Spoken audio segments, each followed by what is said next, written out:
Patricio Vallejo Aristizábal, soy director de teatro, pero también investigador y pedagogo del teatro, dramaturgo.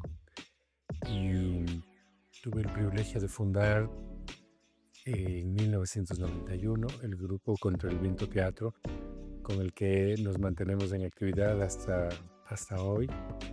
Este año hemos cumplido 34 años de trayectoria y pienso que este tránsito hacia la longevidad como grupo nos ha permitido dejar, aspiramos, una huella no solo en la creación artística, sino también en la propuesta técnica, pedagógica, el trabajo de la creación actoral, pero también de la creación escénica. ¿Cómo fue su inicio en el teatro? ¿Hubo alguna persona o momento que lo motivó a seguir ese camino? Yo creo que el teatro para mí fue como, lo digo de broma, pero como una zancadilla que me puso la vida. Yo provengo de un sector social eh, muy alejado del teatro. Me encontraba estudiando ingeniería civil eh, y vivía un mundo bastante desinteresado con respecto al teatro. Habría asistido a muy pocas presentaciones. Sin embargo, en algún momento que yo no logro descifrar específicamente, es como si la vida me puso una zancadilla y yo rodé y cuando me levanté estaba en un escenario y desde ese entonces no me bajé nunca más. Esto fue en el año 1983 y son ya 42 larguísimos años de trayectoria. Ese año yo fundé con mis amigos del barrio un grupo de teatro aficionado que los llamamos Frailejones y pusimos en escena muy atrevidamente porque no teníamos ni idea de qué era el teatro.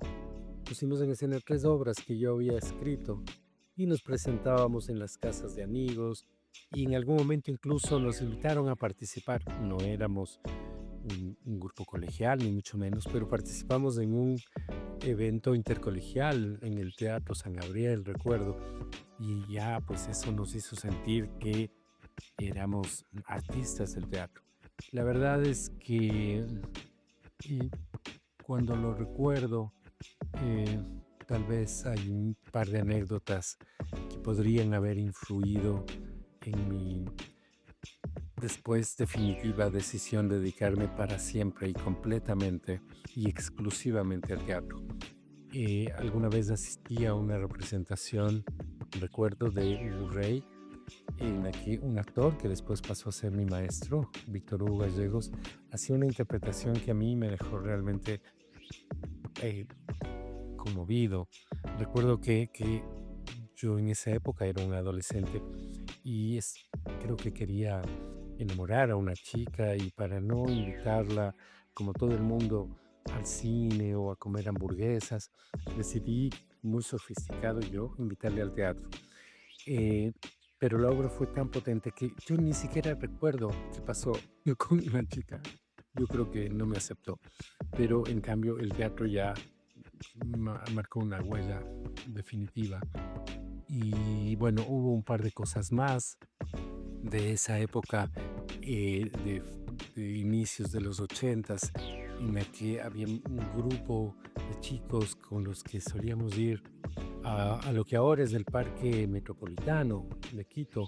En esa época era un bosque y llegar al último hacia donde se tiene la vista al valle de Cumbayá, había un sitio que llamábamos las Puertas del Cielo. Era un lugar en donde nos tomábamos una cerveza, nos fumábamos un porro, danzábamos y cantábamos y hacíamos una suerte de performances teatrales, un poco hippies en esa época. Yo creo que eso también como generó una actitud. Lo que sí es seguro es que hay dos sentimientos que fueron un punto de partida y que se mantienen hasta hoy. El uno es un sentimiento de rebeldía. Yo sentía que el mundo que se había construido para que yo lo habite no me contenía. Sentía que había algo más en lo humano y también un sentimiento profundo de libertad. El teatro me dio el espacio para poder vivir mi rebelión personal y poder vivir esa precaria libertad que he disfrutado en estos 40 y tantos largos años de vida en el teatro. ¿Cuál consideras que ha sido tu mayor aprendizaje a lo largo de estos años como artista? Es compleja esa pregunta porque en realidad el proceso en el teatro es un proceso de un permanente aprendizaje, contrario a lo que uno podría creer.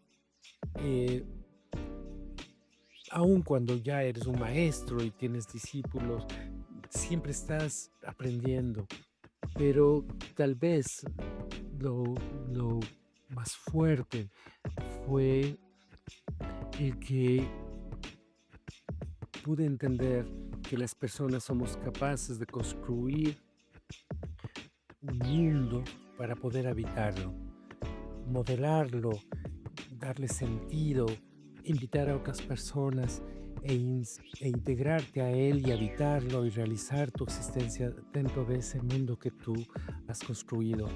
Eh, para mí eso era como la utopía, el sueño del joven rebelde. Pero cuando miro todo este largo tiempo me he dado cuenta de lo que fue mi vida en el teatro y en efecto ese aprendizaje de que es posible imaginarte, irte al límite de este mundo, del mundo de la vida, del mundo de la cultura dominante, del mundo del dinero y poder construir uno en el que tú puedas habitar. Y después obviamente tener estrategias para sobrevivir dentro de ese mundo. Ese es el más grande aprendizaje, el poder. Todos los seres humanos tenemos la capacidad de poder construir un mundo donde podemos habitar. Y a veces nos toca salir de ese mundo, negociar con el mundo de la vida, de la cultura, pero siempre hay ese lugar que tú has creado donde tú eres capaz de realizar tu existencia. Tal vez ese sea mi mayor aprendizaje. ¿Consideras que tienen un estilo teatral propio?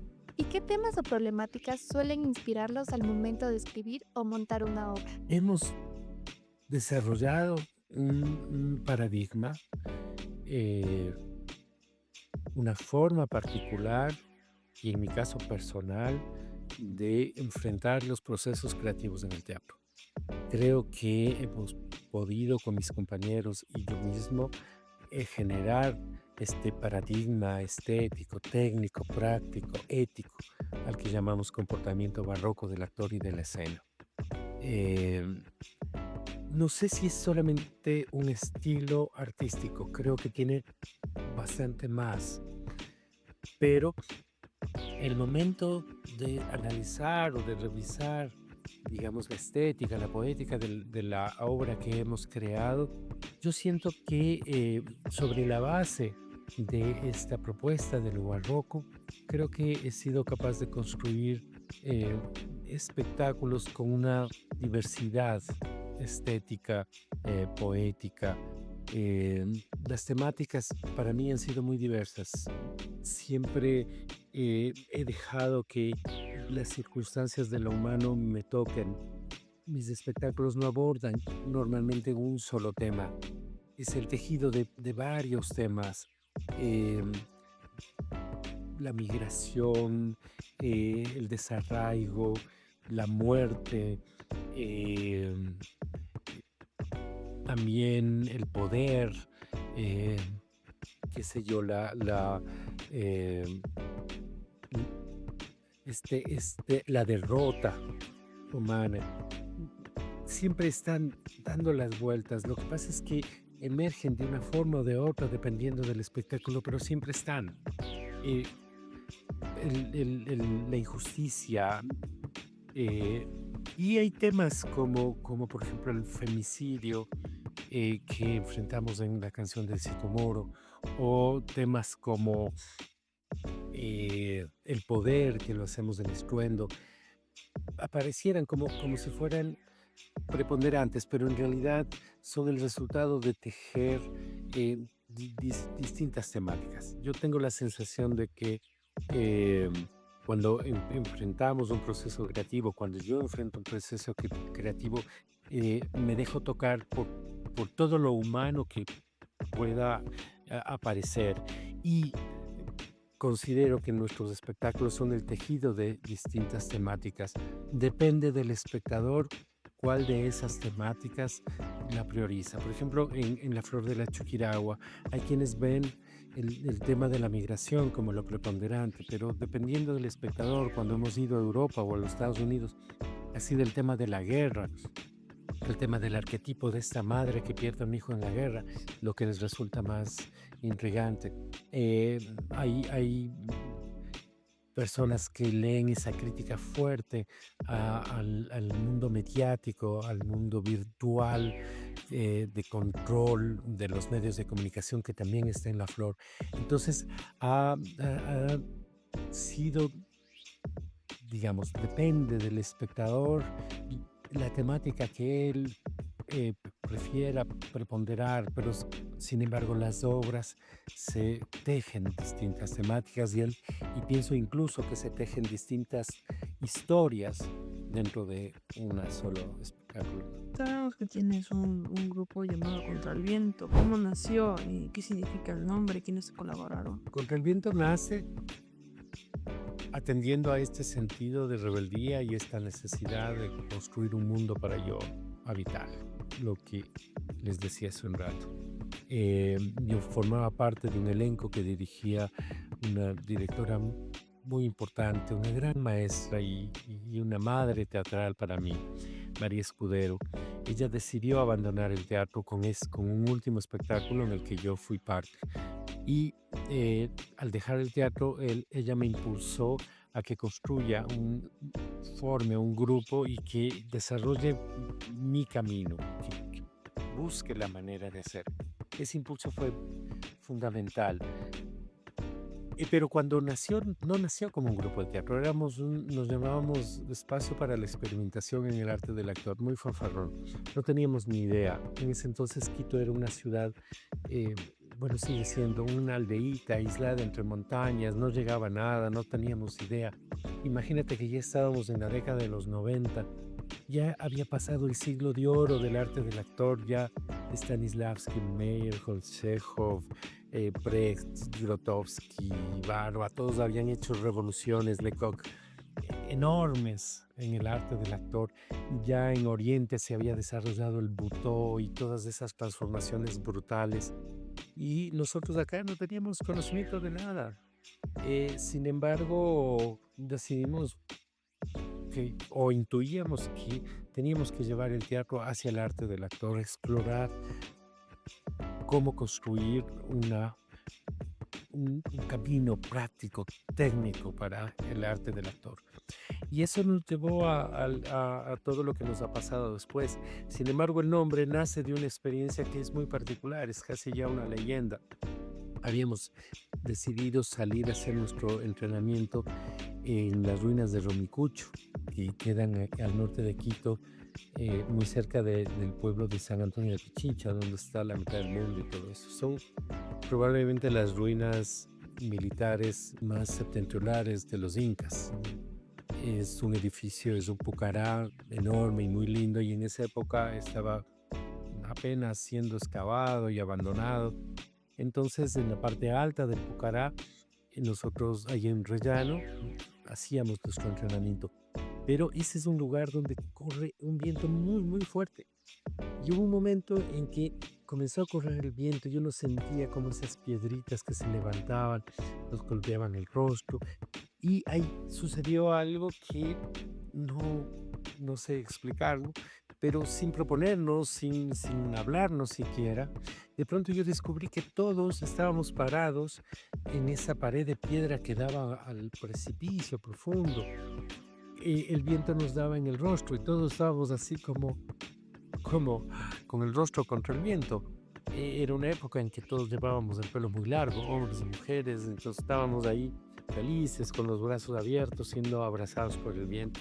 Y yo recuerdo que al terminar el ensayo bajamos a San Antonio y mientras comíamos un hornado, creo una cervecita, aprovechando que salimos de Quito, dije, bueno, ¿y por qué no nos convertimos en un grupo de teatro? Y propuse el nombre Contra el Viento, porque había sido una experiencia realmente increíble, muy fuerte para todos. Tiempo después Cuando hablábamos del grupo contra el viento, la gente siempre decía, es que el teatro hay que estar contra el viento y la marea, hay que luchar contra la corriente, yo qué sé. Y yo en el foro íntimo siempre trataba de explicar que en realidad el nombre correspondía a una experiencia muy satisfactoria. Esa experiencia que los niños suelen tener cuando sacan la cabeza del carro, porque no hay nada más rico que sentir como ese viento fuerte te acaricia, te logra entrar en todos los rincones de tu cuerpo. Entonces, bueno, finalmente aceptamos que el nombre tiene esa doble opción. Por un lado, ese sentido de lucha, de rebelarte contra las dificultades, y por otro lado, ese sentido placentero de sentirte abrazado por el viento. Así nació el nombre. ¿Cómo ha sido el proceso dentro del grupo? ¿Cómo toman las decisiones creativas? ¿Cómo ensayan y se comunican? ¿Y podrías mencionarnos algunas de las obras que han realizado en conjunto? Bueno, el grupo tuvo un primer periodo que duró más o menos 10 años, en el que todavía no teníamos una idea muy clara, caminábamos un poco que a ciegas. eh, Unos querían montar obras, convertirnos en un grupo montador de obras, otros queríamos seguir experimentando, buscando una propuesta, un paradigma.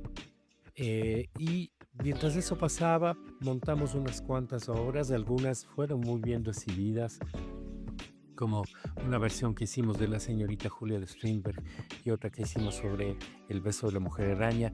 También algunas obras que hicimos con mis textos, una especialmente que fue impactante para mucha gente, joven especialmente, que le llamamos La oscura humedad, que fue una obra muy arriesgada, donde yo me inauguraba como director y dramaturgo, quería experimentar todo.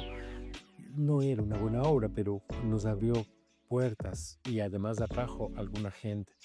Ese grupo finalmente no pudo consolidarse y después de una década de trabajo se dividió, me quedé yo solo. Para ese entonces ya habíamos fundado un taller permanente, formábamos jóvenes actores y entonces en ese taller estaban dos compañeras, Verónica Falconi y María Belén Bonilla, quienes cuando yo estaba ya casi decidido, realmente muy triste para mí quedarme solo, y decidí botar el teatro, abandonarlo para siempre. Escribí, dirigí e interpreté una obra que se llama Adiós, o se llamaba, porque ya no está en repertorio. Era una despedida. Y dije, bueno, termino este ciclo con los estudiantes de la escuela, del taller, y abandono el teatro. Pero mira, el teatro es tremendo. Al mismo tiempo que me quitó todo, me devolvió estas dos compañeras con las que se convirtió el núcleo de Contra el Viento hasta el día de hoy. Contra el Viento en realidad somos los tres más personas que han entrado y salido en el tiempo. Eh, Hay personas que han aportado más, otras han aportado menos. Y entonces es, es una consistencia compleja, eh, pero aprendimos una cosa, aprendimos que es muy importante respetar la individualidad. Es muy importante para poder mantenernos como grupo, que cada uno pueda tener un proyecto, una necesidad, un deseo, un sueño, un anhelo personal y conquistarlo de tal manera que el grupo pueda acoger esos procesos. Entonces, a la par que creábamos espectáculos en conjunto, Vero diseñaba sus talleres, Mabel diseñaba los suyos. La Mabel se especializó mucho en el tema sonoro para el teatro y sobre todo con la voz. Y fueron haciendo su camino. Han hecho demostraciones de trabajo que son personales. Y al mismo tiempo yo también descubrí que quería escribir, sistematizar todo lo que había sido nuestra investigación y así fueron surgiendo cosas. Hemos logrado mantenernos como grupo en la medida de que hemos logrado que cada uno tenga su individualidad. Somos muy diversos, nuestras posturas ideológicas, políticas, a veces se juntan, otras veces no tanto. Y los miembros de Contra el Viento han sido personas muy diversas.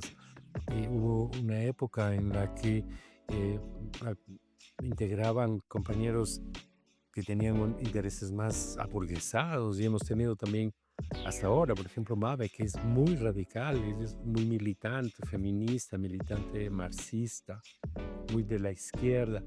Entonces, creo que la riqueza y la posibilidad de mantenerte como grupo es la de mantener las individualidades. Y por otro lado, esta concepción que empieza con Stanislavski, pero que se desarrolla por el mundo, que es la concepción de laboratorio. Eso también nos permitió mantenernos como grupo, porque entendimos que no bastaba con poner en escena un espectáculo, que el espectáculo es la punta visible de un iceberg profundo, y empezamos a habitar lo que está debajo en ese iceberg enorme. Y entonces eso nos llamaba a poder estar juntos todos los días, porque teníamos siempre algo que investigar, algo que explorar, algo que organizar, algo que convertirlo en una materialidad. Y entonces nos diversificamos, organizábamos festivales, armábamos conferencias, clases maestras, talleres, escuelas, y fundamos una editorial, el festival El Reencuentro de los Hermanos. Entonces siempre estábamos activos haciendo muchas cosas, no solamente montando un espectáculo y después difundiéndolo de la mejor manera posible. Y a nuestras obras les dimos todo el amor. Nuestros espectáculos, ninguno de nuestros espectáculos ha dejado de dar 100, 120 funciones. Y hay obras como Por el Camino de una Estrella, que ha llegado a dar 900 funciones, o La Flor de Chujiragua, que ha dado 700 funciones. Y hemos tenido también la fuerza y la entereza y la autoconfianza de llevar nuestra obra fuera del Ecuador. Hemos participado, no sé, en 120, 150 eventos internacionales. Nos hemos presentado en 3 continentes. Ha sido para nosotros increíblemente gratificante, porque no solo fue una estrategia de supervivencia, sino una posibilidad de encontrar espectadores. Porque ya para nosotros no era importante que en Facebook tengamos 1000 likes y en la presentación tener 10, 12 personas. Entonces hicimos un esfuerzo grande, empezamos a viajar a veces al inicio con nuestros propios recursos, viajábamos a países vecinos, a Colombia, Perú, y después descubrimos que nuestra obra era atractiva para los espectadores y empezamos a ampliar eso. Y para Contribuyendo siempre, lo más grato, siempre es el encuentro con el espectador, con el lector, con el discípulo, siempre ese abrazo. Y cuando nosotros pensamos en Contraviento, pensamos en una suerte de patria secreta. La oficial está acá con su bandera, con su himno y con sus muertos, sus dictadores, pero nuestra pequeña patria secreta es una patria que la habitan no solo los creadores que se han juntado a nuestro trabajo, sino los cientos, miles de espectadores de muchas partes del mundo que han acudido a nuestra obra. Cuando me preguntaba sobre los miembros del grupo, me estoy olvidando de mencionar, y aun cuando ella no trabaja directamente solo con Controlviento, porque es una creadora, una diseñadora estupenda, pero nuestra vestuarista, directora de arte, que es Sara Constante, ella desde 2002 es parte del grupo, ¿sí? Es parte de este núcleo. Y también Damián Bonilla, que es nuestro músico. Entonces, en realidad somos estas 5 personas. Verónica Falconi, María Belén Bonilla, yo, y está también Sara Constante y Damián Bonilla. Obviamente, la Sara y el Damián compone, él hace los vestuarios de películas de ella, pero siempre están juntos en los procesos, estamos juntos en los procesos creativos. Creo que somos las 5 personas que hacemos el núcleo de Controlviento. ¿Qué mensajes les darías a los jóvenes creadores que se están formando en el teatro? Aunque parezca imposible, creo que me animo a invitarlos a que funden grupos, a que sostengan colectivos, a que reinventen la creación colectiva, a que reanuden la idea de laboratorio, a que se sobrepongan a esta idea de aislamiento, de hiper especialización en la que para mí tristemente ha caído el teatro. No es fácil, yo sé, en este tiempo es muy difícil, pero creo que se puede reinventar la idea de teatro de grupo. El teatro de grupo permite continuidad, permite renovación, permite crecimiento en la creación. Y decirles que después de toda esta larga vida dentro del teatro, eh, yo siento que es la mejor vida que pude haber vivido. Y siento que hoy, en el momento en el que estoy, he logrado vivir lo que en su momento fue apenas un sueño, cuando empecé con el teatro. Eh, Vivo lo que soñé. Y eso creo que es posible solo gracias al teatro. Invitarlos a que lo sostengan, a que lo respeten, a que le den fuerza y que el teatro, no solo en el Ecuador y en el mundo, sino, digamos, sino en todo el mundo, persista como esa actividad humana que ha tenido la capacidad de poner en crisis incluso las formas más crueles del poder. Muchas gracias. A ustedes, gracias.